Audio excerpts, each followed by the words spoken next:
Before we dive into today's story, if this is your first time watching one of our videos, we'd love for you to hit that subscribe button. Your support means the world to us and helps us bring you even more powerful stories. Stick with us till the very end. And if this story moves you, share your thoughts in the comments and send it to a friend who needs to hear it. Now, let's begin. The divorce papers trembled in Claire Matthews's hand, though not from grief or hesitation, but from the quiet storm brewing inside her. She looked across the coffee table at Daniel Harris, her husband of 3 years, and noticed the faint curl at the corner of his mouth. It wasn't sorrow, it was the effort of holding back a smug smile. "So you'll really just leave?" he asked, eyebrows raised in false concern, his tone almost amused. His hand rested easily on Melissa's, their fingers intertwined as though Claire were merely an inconvenient guest in her own living room. Melissa shifted closer on the sofa, the very sofa Claire had saved 6 months to buy, her sharp perfume filling the air. Claire steadied her breath, her voice calm as she placed the signed documents neatly between them. "I'm taking all my personal belongings with me." "That's all," she said evenly, the words carrying no trace of plea, only finality. Melissa's eyes roamed the room, her lips parting in admiration. She stroked the velvet armrest of the sofa with delicate fingers, her gaze sliding up to the pendant lighting Claire had chosen herself. "This place is perfect," Melissa murmured with satisfaction. "It's exactly what I've always wanted." Daniel's grip tightened slightly on her hand, as if he had already promised her more. "Take your old clothes and whatever sentimental things," he said, casually dismissive. "Honestly, they just remind me of, well, our miserable time together." His words struck, but Claire gave no outward reaction. She nodded slowly, letting silence speak louder than anger. "The movers will be here tomorrow," she said at last. "Just remember, Daniel, you agreed to no division of property." Claire's mind drifted for a moment, back to the beginning, to when she had believed in their partnership. She had been 29 then, full of ideas and energy, an interior designer who believed a home could be a canvas for love. Daniel was 34, steady in appearance, working in construction management, proud of the house his grandparents had left him. To Claire, the property was full of potential, a tired shell of beige walls, yellowed blinds, and scuffed laminate floors that begged for renewal. Daniel had filled it with second-hand pieces, sagging couches, and wobbly tables gifted from friends, the kind of things you keep out of convenience rather than care. When they married, Claire saw more than a house. She saw the chance to build a future, to shape a space that reflected both their lives. She invested her savings, her expertise, and her time. She stripped out the old, brought in mid-century modern pieces that spoke to the house's bones, hung statement lighting that drew eyes upward, dressed the windows with custom treatments framing views of the world outside. Daniel praised her work at first, even bragged to his colleagues that his wife had turned his outdated house into a magazine spread. She documented every purchase carefully, receipts, invoices, photos of deliveries, not just out of habit, but because Daniel was careless with money. He left bills unpaid, misplaced bank statements, and thought savings accounts were imaginary.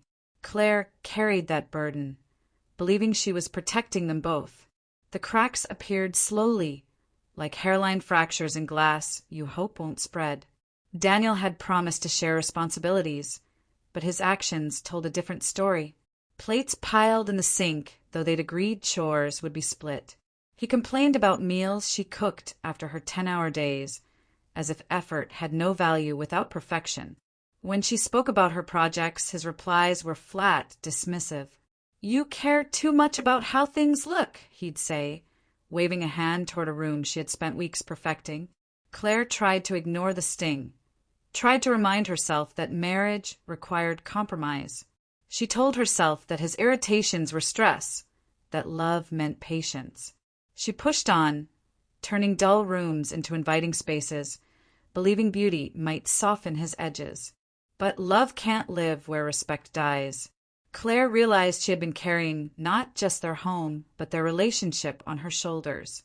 She still tried because that was her way. She tried until the night she found his phone, unlocked on the coffee table, a message glowing across the screen. The words were impossible to ignore. "Daniel has such amazing taste," Melissa had written to a friend. "His wife just works all the time and doesn't appreciate what he's built." Claire's eyes lingered on the phrase, her breath catching in disbelief. What he's built. Her fingers scrolled, each line unraveling the truth she had already felt pressing against her ribs. Dinner dates hidden beneath excuses of late meetings. Hotel receipts tucked away. Photos of Melissa, younger by a few years, dressed to project the image of a life she couldn't afford. Their messages gushed with flattery, Melissa praising Daniel's style, his choices, as though she lived in the home Claire had created. The words were less betrayal and more mockery, erasing her years of effort. Claire didn't confront him that night. Instead, she saved everything: screenshots of texts, copies of bills, photographs of receipts. She wasn't planning revenge. She was planning certainty. Claire had always believed in making decisions only once she was sure, and now she had all the proof she needed. 6 months passed before she decided to move. During that time, she studied every detail, not out of bitterness, but out of clarity. When she finally reached out to Melissa directly, suggesting they all meet to discuss matters, she half expected resistance, shame, maybe avoidance. Instead, Melissa sounded almost eager, as if she had been waiting for this invitation.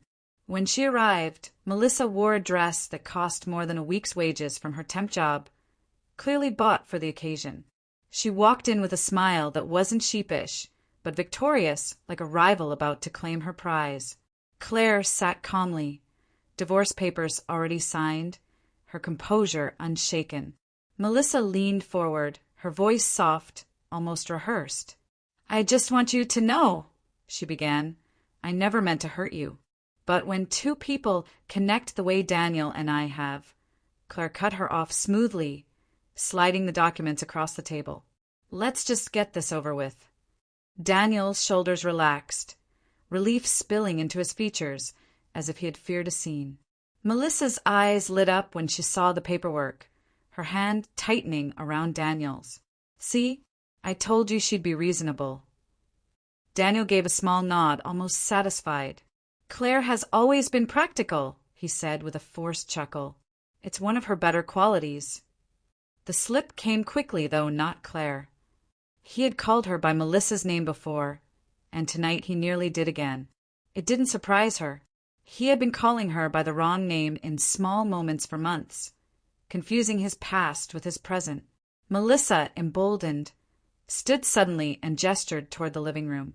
"Let me show you around," she said brightly. "I already have so many ideas for this place." Claire stayed seated, watching silently as Melissa walked through rooms Claire had designed, her fingers grazing surfaces, her eyes lighting up with the satisfaction of conquest. "These light fixtures are amazing," Melissa whispered. "And this dining table, was it custom?" Claire's lips curved faintly. "It is. Everything here was chosen for this space." Melissa clasped her hands together in delight. "Perfect," she said breathlessly. "I wouldn't change a thing." Daniel smiled, wrapping his arm around her shoulders. "You won't have to. Claire's just taking her clothes and personal stuff, right?" Claire only nodded, hiding the knowledge of her careful plans behind her steady eyes. That night, Claire retreated to the guest room, listening as muffled laughter and whispers filled the bedroom she had once shared with Daniel. She didn't sleep. Instead, she reviewed her inventory list, every piece accounted for, every receipt filed. Years of documentation now formed her quiet shield. She had hired one of the best moving companies in the city, a team she often worked with on design projects. She knew their precision, their professionalism, their respect for detail. She had instructed them carefully, providing not just a list, but photographs and descriptions of every single item she had bought. It wasn't spite, it was business. At dawn, she sat awake, her suitcase packed, The list spread across her lap one final time. She was ready. The house that had been her canvas would not become their stage. The next morning at precisely 9 o'clock, 2 large trucks pulled into the driveway. 6 uniformed workers stepped out, their movements efficient and orderly. The foreman, a tall man with kind eyes, tipped his cap. "Morning, Ms. Matthews," he greeted. "We've got the inventory you sent us. Looks like a full job today." Claire nodded calmly, handing him her tablet. "Thank you. Please make sure everything is wrapped carefully." Daniel and Melissa emerged moments later. Still in robes, their hair tousled, annoyance painted on their faces at the early commotion. Melissa frowned at the sight of 2 trucks. "Why are there 2?" she asked sharply. "How many clothes could you possibly have?" Claire offered no reply. Instead, she watched as the workers began removing artwork from the living room walls, wrapping each frame in thick protective layers. Melissa's expression shifted from irritation to confusion. Daniel blinked, his brow furrowing, as lamps, rugs, and vases began to disappear into the hands of the movers. It took only 20 minutes for realization to dawn on Daniel. He rushed forward, his voice rising in alarm. "Wait, what the hell are you doing?" He gestured at the workers dismantling the sectional sofa. "Stop, that's my couch." Claire handed him a folder, her tone calm, unshaken. "Here are the receipts," she said. "Every single piece of furniture, every appliance, every light fixture, every curtain. It was all purchased by me, with my money after we married." Daniel flipped through the pages, his face draining of color as each receipt bore her name. "You can't," he sputtered. We've been using these things for years." Claire's lips barely curved. "Usage doesn't transfer ownership," she replied smoothly. Melissa stood frozen, her voice rising into a shrill edge. "You're taking everything?" she demanded. "Not the house," Claire clarified. "That belongs to Daniel. I'm just taking everything in it." By noon, the living room was bare. Only the built-in shelves remained, the walls suddenly stark, stripped of their warmth. By 2 in the afternoon, the kitchen echoed, empty of everything but its cabinets and countertops. By 4, even the curtain rods had been removed, leaving windows naked to the daylight. Daniel alternated between pleading and threatening, his voice breaking as he tried every tactic. "You'll regret this," he hissed while the movers gently packaged the surround sound system. "I'll sue you." Claire raised her eyes to him, her expression unreadable. "On what grounds?" she asked. "We agreed in writing. No division of property. You keep what's yours, and I keep what's mine." Melissa sank onto the bare floor, her arms wrapped around her knees as one of the workers carried out the final dining chair. The once vibrant home looked older now, almost forgotten, every flaw exposed without her careful touch. Daniel's face twisted in frustration, but Claire only turned away, already stepping toward the door that led to her freedom. As the last truck was being loaded, a small panel van pulled into the driveway. 2 men in coveralls stepped out, carrying toolkits and ladders. "Mrs. Matthews," one asked politely, "we're here for the wallpaper removal." Melissa's head snapped up, her eyes wide in horror. She scrambled to her feet, voice cracking. "Wallpaper? You can't take the walls." Claire turned slowly, her voice calm but edged with steel. "Not the walls," she corrected, "just what's on them. The wallpaper was custom printed, designed specifically for this house. It cost nearly $8,000, and I paid for it through my company. It's mine." Daniel's face flushed red as the workers began peeling back the paper that had transformed their bland dining room into a feature space. He shouted, his hands gesturing wildly. "This is insane. You can't strip a house bare. You're destroying it." Claire's expression remained composed. "I'm not destroying anything, Daniel. I'm simply taking what belongs to me. You said it yourself. I would only take my personal belongings." Melissa clutched his arm, tears threatening her mascara. "Daniel, stop her!" But he couldn't. The contracts were ironclad. By late afternoon, silence filled the house. The walls were exposed, with nail holes and uneven patches glaring like wounds. Outlets hung bare where Claire's carefully chosen sconces had once glowed warmly. Without rugs, the floors looked scratched and tired. Without curtains, the sunlight streamed in harsh and unforgiving, illuminating every flaw that had been masked by her design. Claire walked slowly through each room, not in nostalgia, but in quiet inspection. She noted the peeling trim Daniel had never fixed, the crack in the ceiling he always promised to patch. None of it was her concern anymore. She had restored the house once out of love, but love had left the building long before she did. Daniel leaned against the doorway, his face pale, his shoulders sagging. Melissa sat on the floor of the living room, hugging herself in an empty space that suddenly seemed far too large.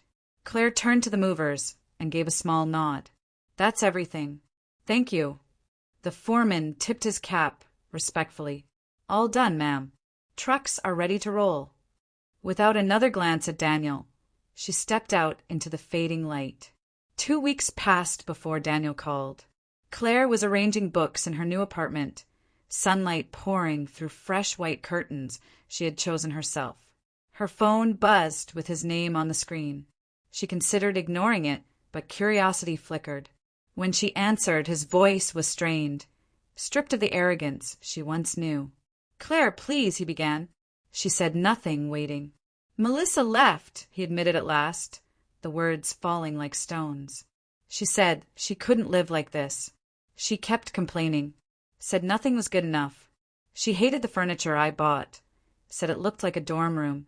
She walked out yesterday. Claire tilted her head, her tone calm. "That sounds difficult." His voice cracked. "I was wrong about everything. Wrong about Rachel. Wrong about Melissa, I mean. Wrong about us. I didn't realize how much you'd done, how much work you put in to make that house beautiful." He sounded smaller than she remembered, broken in ways she no longer cared to mend. "Claire, I need your help," Daniel continued, desperation leaking through every word. "I don't know where to start. The house is unbearable, empty, cold. I can't live like this. Would you consider coming back? Or at least helping me redecorate?" For a moment, Claire imagined the house as it was now. Bare walls, mismatched furniture, silence heavy in the air. Then she pictured her own new apartment, fresh with pieces she had chosen not for compromise, but for herself. She thought of the warm rug beneath her feet, the clean lines of furniture free of old memories, the plants thriving by the window. She had already sold most of the old furnishings, reinvesting the money into creating a space that reflected who she was now. She wasn't the woman who carried Daniel's carelessness anymore. She had built something entirely her own. "I'm afraid that's not possible," Claire said softly, her voice steady. Daniel inhaled sharply, as though the final door had closed. "But I wish you luck with your decorating." Before he could reply, she ended the call. She stared at the phone in her hand for a moment, then placed it face down on the table, the weight of the past sliding off her shoulders. She blocked his number, not out of anger, but out of finality. The marriage had ended weeks ago on paper, but in that moment it ended in her heart as well. She had given Daniel chances, patience, compromise, and creativity. In return, he had given her betrayal. There was nothing left to salvage.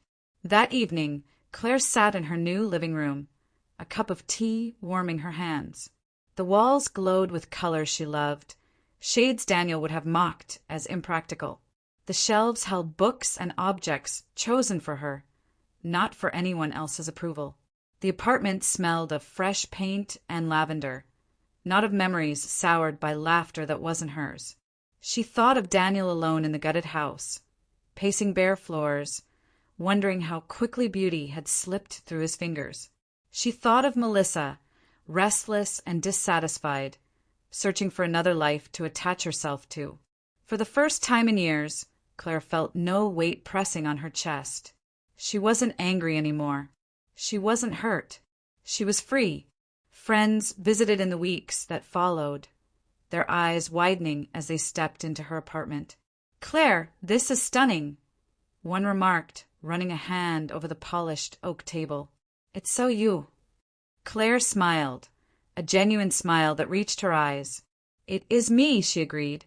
She no longer designed for someone else's approval, no longer poured herself into spaces only to be dismissed.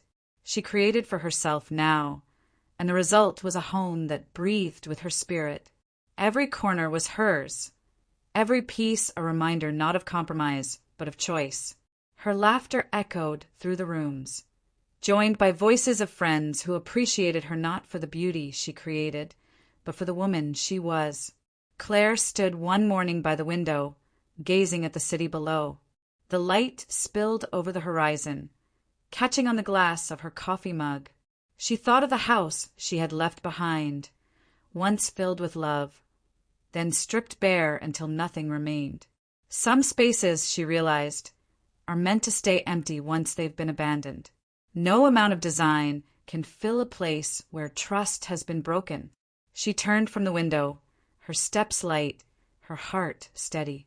Her new home, her new life, stretched before her like a blank canvas. And this time, she would paint only for herself. Like and subscribe to my channel for more contents like this, and let us know where you are watching from under the comment section.